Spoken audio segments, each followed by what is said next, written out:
Vamos a comenzar esta conferencia que hemos titulado Pensamiento y literatura en María Zambrano y Fernando Rielo. Como veis, vamos a volver a hablar un poquito de María Zambrano. Hablar de pensamiento y literatura, ya lo hemos dicho en esta mesa redonda que nos ha precedido, es ponernos casi en el origen de la civilización occidental. Nos ha recordado de forma magnífica Luis Miguel que los primeros filósofos, o algunos de los primeros filósofos, como fueron Genófanes y Parménides, escribieron en un género literario como era el poema, ¿no? La poesía. Pero ya que yo soy especialista en mi área de investigación es el pensamiento español, me voy a poner en la filosofía española contemporánea. Unamuno dice estas palabras en una de sus grandes obras, como es El sentimiento o del sentimiento trágico de la vida. Dice: abrigo cada vez más la convicción de que nuestra filosofía, la filosofía española, está líquida y difusa en nuestra literatura, en nuestra vida, en nuestra acción, en nuestra mística sobre todo, y no en sistemas filosóficos. En otro texto dice Unamuno que la filosofía española, dice la filosofía, pero se está refiriendo a la española, se acuesta del lado de la literatura. Y efectivamente es así. Pero Machado, en su obra apócrifa, Juan de Mairena, afirma: algún día, dice Mairena a sus alumnos, se trocarán los papeles entre los poetas y los filósofos. Los poetas cantarán su asombro por las grandes hazañas metafísicas. Y María Zambrano, como habéis visto, llega a afirmar: el pensamiento irradia del mismo centro que la poesía. Por tanto, tres autores contemporáneos, contemporáneos del siglo XX, afirman, en el caso de la filosofía española está clarísimo, que filosofía y literatura van siempre relacionadas. Yo me voy a fijar, o voy a tratar de comentar brevemente, dos autores, María Zambrano y Fernando Rielo, contemporáneos. María Zambrano nace en 1904 en Vélez, Málaga, provincia de Málaga. Fernando Rielo en Madrid, 1923. María Zambrano muere en 1991, Fernando Rielo en 2004. María Zambrano es una de nuestras grandes autoras, pensadoras del siglo XX español. Decir muy brevemente su contexto intelectual, así de una manera muy rápida, pues pertenece a esa edad de plata de la cultura española, que tanto José María Jover, historiador, o José Carlos Mayner, historiador de la literatura, han denominado como un gran momento de nuestra cultura. No fue el siglo de oro español, pero es verdad que fue un siglo magnífico, tanto en el campo de la poesía como de la pintura, y también, que es lo que a mí me cabe señalar, de la filosofía. Ahí que íbamos nosotros discutiendo, ¿existe un pensamiento español? No solo existe, sino que ha habido un momento de un brillo como la plata al menos, dicen estos historiadores, que fue de los años 10 más o menos, por decir el año en que Ortega accede a la cátedra de metafísica en la entonces Universidad Central de Madrid, hoy Universidad Complutense de Madrid, hasta el año 36, por hablar de un momento de quiebra o de ruptura en la cultura española. Pues María Zambrano pertenece a esa edad de plata, y aunque todos decimos, y es verdad, que María Zambrano es la discípula de Ortega, no solo es la discípula de Ortega.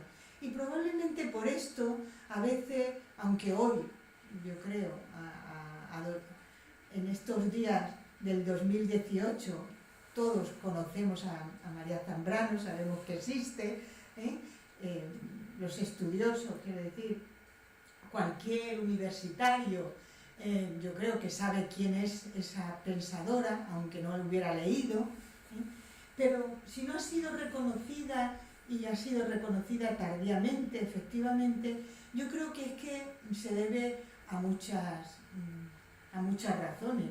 Una, esa quiebra que hubo en la cultura, ¿no? Segundo, fue una mujer exiliada y hasta los años 60, más o menos, en los 50 y tanto, hay un autor que es Muñoz Alonso, habla de ella, posteriormente habla de ella, etcétera, etcétera. En los años 66, en una obra de Avellán que se llamaba Historia del pensamiento español o del exilio, y la introduce a María Zambrano. Pero sobre todo yo creo porque hasta hablar de su contexto intelectual no es tan simple como decir que fue discípula de Ortega. Yo creo que es la filósofa de la generación del 27. Es decir, que ella está en medio de lo que fueron los grandes poetas, Lorca, Salinas, Jorge Guillén, con ellos se encuentra Miguel Hernández en la residencia de estudiantes de Madrid, etc. Y además está dentro de lo que ha sido el foco institucionista, conoce a Giner de los Ríos y sobre todo tiene un encargo de Bartolomé Cosío. María Zambrano pertenece a aquel sueño de don Bartolomé Cosío, que fueron las misiones pedagógicas, con lo cual María Zambrano iba por los pueblos de Bustar Viejo, no sé si Guadalín de la Sierra, pero Bustar Viejo sí que lo recuerdo, Los Zoya, etcétera, llevando al campo, diríamos, a la vida rural de España, pintura, llevaban cuadros, llevaban en coche, ¿no?, los cuadros, cine, poesía, etc. Y sobre todo también recibe, como iba a decir como ya hemos visto, pero de alguna manera si lo vemos que está en esa estela, recibe la gran influencia de Unamuno y de Machado. Su obra además es muy extensa, no solo es extensa porque haya escrito mucho, vivió de su escritura. Yo tengo un compañero en la Autónoma, que conocemos mucho, José Luis Mora, que Luis Miguel también conoce mucho, que dice que María Zambrano nunca tuvo nómina. Exactamente no, no estuvo, sí que hubo algún tiempo, fue docente, pero muy poco, por lo tanto vivió en casi todo el tiempo del exilio de una manera pobre y no sujeta a nómina. Pero sobre todo no lo digo por eso, sino porque su obra tiene grandes, yo no me gusta decir que en la obra de María Zambrano hubo grandes temas, porque parece que de alguna manera lo cosificamos, y en María Zambrano todo es vital. Yo diría que tuvo grandes preocupaciones.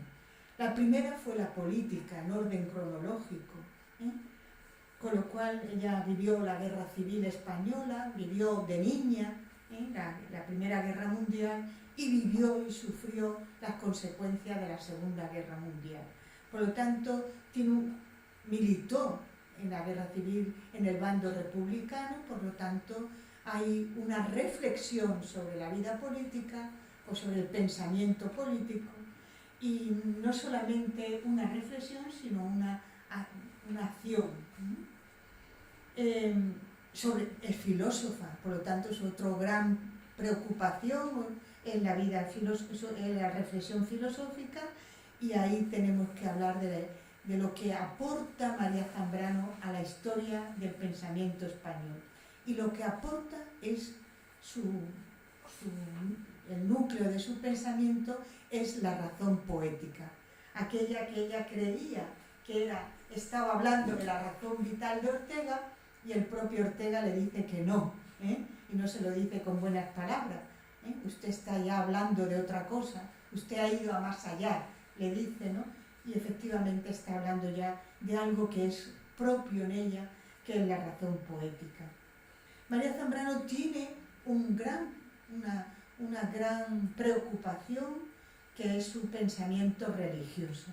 Ella llega a decir que toda su obra podría titularse bajo una de sus obras, una obra que escribe en 1955, que es El hombre y lo divino. Habla de lo que es de la piedad, como decía antes Luis Miguel, hablando de otro autor. Ella, la razón poética, diríamos que en María Zambrano, en el tema religioso, es hablar de la piedad y sobre todo de las entrañas, de lo que es la misericordia, ¿no? Y luego es importante en ella toda su orientación pedagógica, ¿eh? Ahí hemos trabajado mucho, un compañero y yo, que es Ángel Casado y yo, de tal manera que a mí mucha gente me dice, sí, la que escribió sobre los manuscritos de María Zambrano. Bueno, no solo he escrito eso, pero es verdad que el tema pedagógico no se había trabajado tanto, hasta que en el 2007 nosotros publicamos muchos de sus inéditos y vimos esa orientación pedagógica tan importante en María Zambrano. Y por último, su pasión, diríamos, por la estética, por la poética, por la pintura, por la música, ¿no? Pero me voy a referir solamente y brevemente, espero, a su aportación filosófica en esta relación de pensamiento y literatura. Diríamos que María Zambrano pertenece a una tradición que tiene en cuenta el valor de la palabra. Algún estudioso la ha llamado la señora de la palabra. Es decir, aquellos filósofos que se alejan, y en esto sí que es orteguiana, del discurso racionalista, por entender que están hablando de una razón cerrada sobre sí misma, formalizada, etc. Y ahí están sus grandes escritos de Hacia un saber sobre el alma, en 1934, un artículo que ella publica en 1938 en Hora de España, en una revista, La Guerra, es un artículo sobre Antonio Machado, lo titula así, La Guerra de Antonio Machado, y su carta a Rafael Dieste. En todos estos escritos que yo he ido mencionando, desde el 34 en adelante, María Zambrano habla ya de una razón distinta. Primero, en Hacia un saber sobre el alma, habla de una razón unitiva. Sin embargo, ella, en un prólogo, en 1987, al libro, que lleva varios artículos, y entre ellos Hacia un saber sobre el alma, dice que es en La Guerra de Antonio Machado, en ese artículo del 38, cuando ella habla de razón poética. Yo, que no soy María Zambrano, digo, no exactamente, le digo a María Zambrano, antes, sin llamarle poética, llamándole unitiva, es decir, una razón que una pensamiento y sentir, filosofía y literatura, habla Hacia un saber sobre el alma. En La Guerra lo dice de otra manera, esa razón poética de honda raíz de amor.